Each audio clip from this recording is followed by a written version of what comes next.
والصلاة والسلام على رسوله المصطفى وعلى آله وصحبه ومن اهتدى وأشهد أن لا إله إلا الله وحده لا شريك له وأشهد أن محمدا عبده ورسوله اللهم صل على سيدنا محمد عبدك ونبيك ورسولك النبي الأمي وعلى آله وصحبه وسلم تسليما كثيرا أما بعد يا أيها الذين آمنوا اتقوا الله حق تقاته ولا تموتن إلا وأنتم مسلمون يا أيها الناس اتقوا ربكم الذي خلقكم من نفس واحدة وخلق منها زوجها وبث منهما رجالا كثيرا ونساء واتقوا الله الذي تساءلون به والأرحام إن الله كان عليكم رقيبا. Jamaah Jumat rahimakumullah. Tiada hal lain yang lebih pantas untuk kita ucapkan setelah menyadari nikmat-nikmat Allah kecuali memujinya dengan segala pujian yang diajarkannya kepada kita. Agar rasa syukur ini menjadi sempurna, maka hendaknya kita bersyukur juga dengan hati kita. Dilanjutkan dengan tunduk dan taatnya anggota badan kita dalam menjalankan ibadah semata-mata kepada Allah dan juga senantiasa berusaha sekuat tenaga meninggalkan segala apa yang dilarang oleh Allah. Bagi kaum muslimin yang tidak sedang menjalankan ibadah haji, sebentar lagi masuk bulan Dzulhijjah. Kita disunahkan untuk melaksanakan puasa Arafah yang memiliki keutamaan menghapuskan dosa 1 tahun yang lalu dan 1 tahun yang akan datang.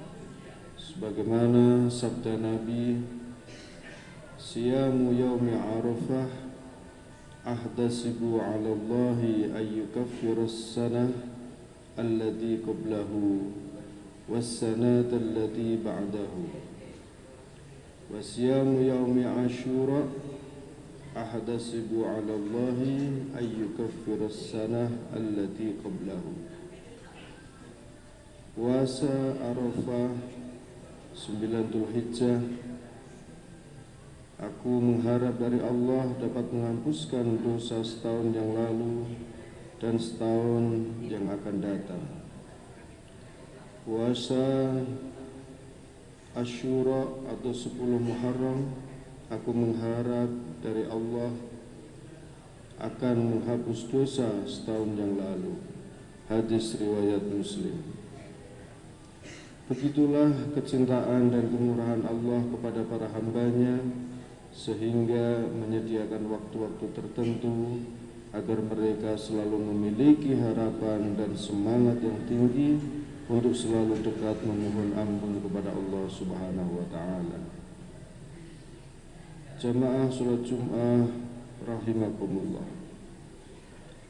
Banyak amalan utama pada bulan Dzulhijjah ini yang sangat dianjurkan bagi kaum muslimin. Selain kewajiban yang kita laksanakan pada hari-hari biasa, dari masing-masing amalan tersebut kita dapat mengambil pelajaran sebagai pembinaan untuk kita semua. Amalan yang pertama adalah ibadah haji dan umrah. Pelajaran yang begitu tampak dari ibadah haji dan umrah adalah persamaan derajat manusia di dalam Islam. Hal ini dapat kita lihat dari pakaian ihram yang tidak berjahit yang dikenakan oleh jamaah laki-laki, semuanya berwarna putih yang tidak membedakan warna kulit dan suku bangsa, pangkat, jabatan dan kekuasaan. Yang membedakan derajat mereka adalah ketakwaan di sisi Allah Subhanahu wa taala. Sebagaimana Allah berfirman, "Ya ayyuhan nasu inna khalaqnakum min dzakarin wa unsa wa ja'alnakum syu'uban wa qabaila lita'arafu. Inna akramakum 'indallahi atqakum. Innallaha 'alimun khabir." Wahai manusia, sesungguhnya kami menciptakan kamu dari seorang laki-laki dan perempuan dan menjadikan kamu berbangsa-bangsa dan bersuku-suku supaya kamu saling mengenal. Sesungguhnya orang yang paling mulia di antara kamu di sisi Allah adalah orang yang paling takwa di antara kamu. Sesungguhnya Allah Maha mengetahui lagi Maha mengenal. Itulah salah satu letak keadilan Allah. Semua hambanya punya peluang untuk menjadi orang yang paling mulia tanpa membedakan apakah dia miskin, kaya, pejabat, bangsawan, rakyat jelata, tua, muda, laki-laki maupun wanita, keturunan Arab atau bukan. Sudah selayaknya hakikat ini menjadi pemicu bagi kita untuk terus berlomba-lomba menjadi hamba yang paling takwa. Allah menyatakan di dalam firman-Nya, "Wa tazawwadu fa inna khairaz zadi taqwa wattaquni ya ulil albab." Berbekallah, dan sesungguhnya sebaik-baik bekal adalah takwa, dan bertakwalah kepadaku hai orang-orang yang berakal. Quran Surat Al-Baqarah. Pelajaran berikutnya dari pelaksanaan ibadah haji adalah napak tilas sejarah Nabi Ibrahim dan keluarganya. Ia merupakan bukti kepasrahan dan ketundukan total kepada Allah Sang Khalik, Dat yang menciptakan dan memberi rizki bagi semua makhluknya. Jamaah Jum'ah rahimakumullah. Amalan yang kedua pada bulan Dzulhijjah yang sebaiknya kita lakukan adalah memperbanyak amal-amal sunnah seperti sedekah, zikir, tilawah, puasa, sholat malam, sholat duha, membantu fakir miskin dan anak yatim, serta amal-amal lainnya. Tidak ada hari-hari yang lebih disukai Allah untuk digunakan beribadah sebagaimana halnya hari-hari 10 Dzulhijjah. Berpuasa pada siang harinya sama dengan berpuasa selama 1 tahun, dan sholat pada malam harinya sama nilainya dengan mengerjakan sholat pada malam Lailatul Qadar. Hadis riwayat Imam Tirmidzi. Yang ketiga, berpuasa pada hari Arafah. Sebagaimana diterangkan di atas, puasa ini disunahkan bagi kita yang tidak sedang mengerjakan haji. Adapun bagi mereka para jamaah haji, mereka tidak diperbolehkan berpuasa, sebab saat itu mereka harus melakukan wukuf di Arafah. Dengan demikian, keutamaan hari Arafah bisa dinikmati oleh orang yang sedang berhaji maupun yang tidak sedang berhaji. Yang keempat, melaksanakan sholat Idul Adha. Amalan khusus di bulan Dzulhijjah berikutnya adalah sholat Idul Adha. Ulama sepakat menjelaskan bahwa hukumnya sunnah muakkad.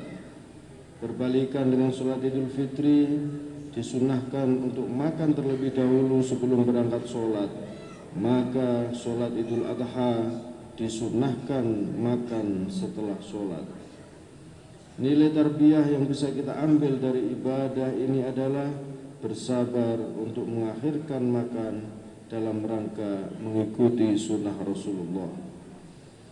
Yang terakhir, melaksanakan udhiyah atau berkurban. Amal lainnya yang sangat istimewa dan khusus di bulan Dzulhijjah ini adalah berkurban. Ibadah kurban ini juga syarat dengan nilai tarbiyah.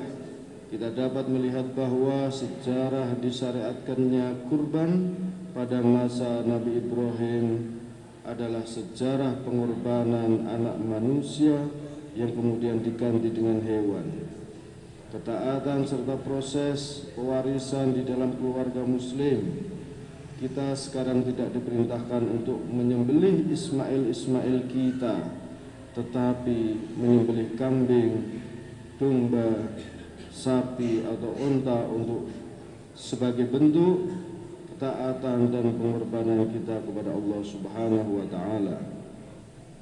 Urgensi dari ibadah ini bisa kita lihat dari ancaman Rasulullah bagi yang enggan berkorban padahal ia mampu, sebagaimana disebutkan dalam hadis, man wajada sa'atan falam yudahi fala yaqrabanna musallana, yang artinya siapa yang memperoleh kelapangan untuk berkorban dan dia tidak mau berkorban, maka janganlah hadir di tempat sholat kami.